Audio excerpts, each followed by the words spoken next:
Welcome to the Riff. I'm Jack Trash, and today I am very excited about this episode. Not only do we have Cher Ross from Vixen and Twin Flames Radio joining us, but this episode's really all about you. These are your questions. You sent them in via Instagram, Facebook. You could have emailed them to me, theriffnetwork@gmail.com. Keep them coming because you guys are awesome. Check it out. The first one is, would you rather have X-ray vision or super hearing?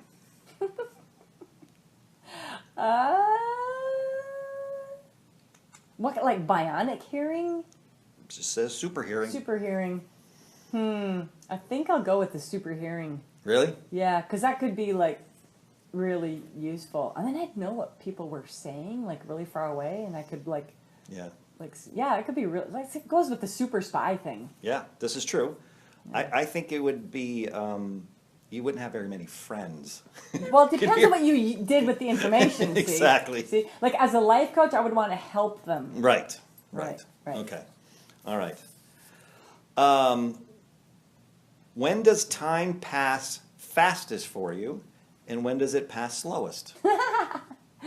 Let's see. Passes fastest when I'm working on a song. Okay. Recording, writing, whatever, just working on music. Passes slowest when I'm on an airplane. Definitely on the airplane. All right. Oh, this one's very nice. What's the most beautiful view you've ever seen? Wow. The most beautiful view.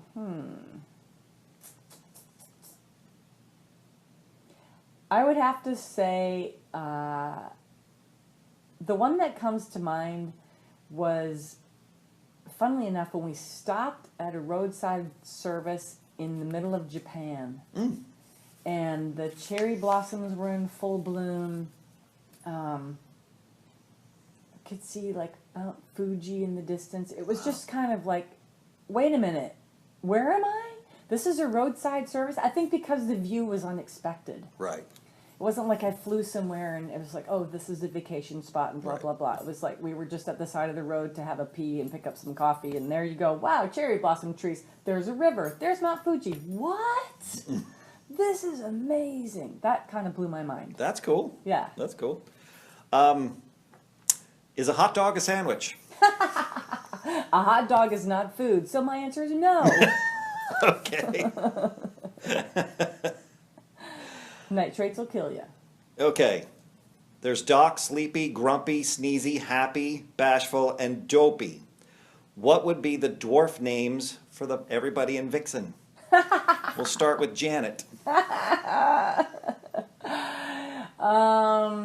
Okay. Oh. Quiet. Quiet. Okay. Yes. She can be very on the like mellow side. All right. Yes.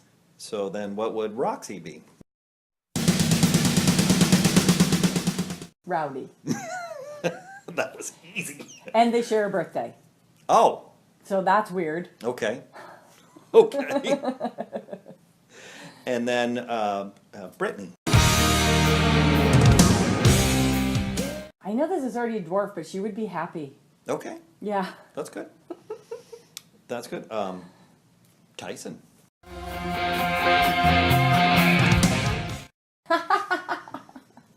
Quirky.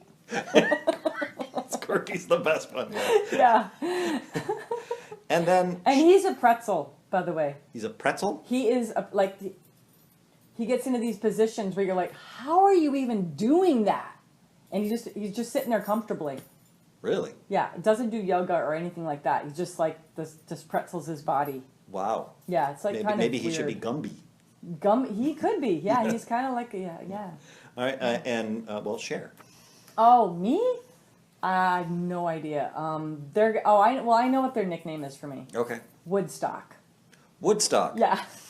And why are you Woodstock? Because, I'm always like, peace, 70s, rock and roll, love, man. I'm all about that. All right. Yeah, so they call me Woodstock. All right, and finally, do you have a cool story about meeting one of your heroes?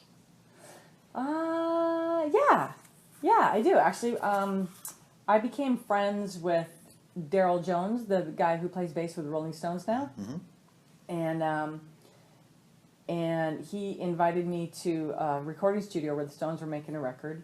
He knew I was a huge Stones fan and everything, and he introduced me to Keith Richards, who's one of my heroes, of course, and gave me a insane introduction, like the kind of introduction that I wish I'd written and then handed to him, and then that was what he read, but he actually just said it, so I was just sort of like, blah, blah, blah. He just said what? So he gave me this amazing introduction, and Keith like put his arm around me, we hung out for a bit, and it was Keith and Charlie were both there. And then it carried on, and I got to play pool with Keith Richards. Nice. Yeah. If I was going to add to that, I would say I played pool very badly with Keith Richards, but in fact I did play pool with him. And that's about all I remember from it. Not because I drank heavily, but because it was just so surreal. Sure. And there was drinking. But I was also just like, oh my God, is this really happening? Is this really happening? Like, it was so surreal and bizarre. And he did live up to everything I wanted him to be. He was funny. He was cool. He was just put me at ease. Right. It was great. It was awesome. That's amazing. And then I did steal a teacup and a saucer from the cupboard. Whoa. Because I'm like, I gotta have something. Something. I didn't know they drink tea, so I'm gonna take this. So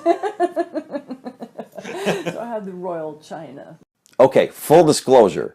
This interview with Cher Ross and an upcoming interview with her husband Bam was done at their house, and they have the coolest dog. His name is Ringo, and don't tell them, but I took one of Ringo's dog biscuits as a memento. See what I mean? You guys were so great at asking these questions. Keep them coming. You can send them to me via Instagram, Facebook, YouTube, Twitter, or you can email them to me, theriffnetwork@gmail.com. Until next time, I'm Jack Trash. This has been The Riff, and live your life to 11.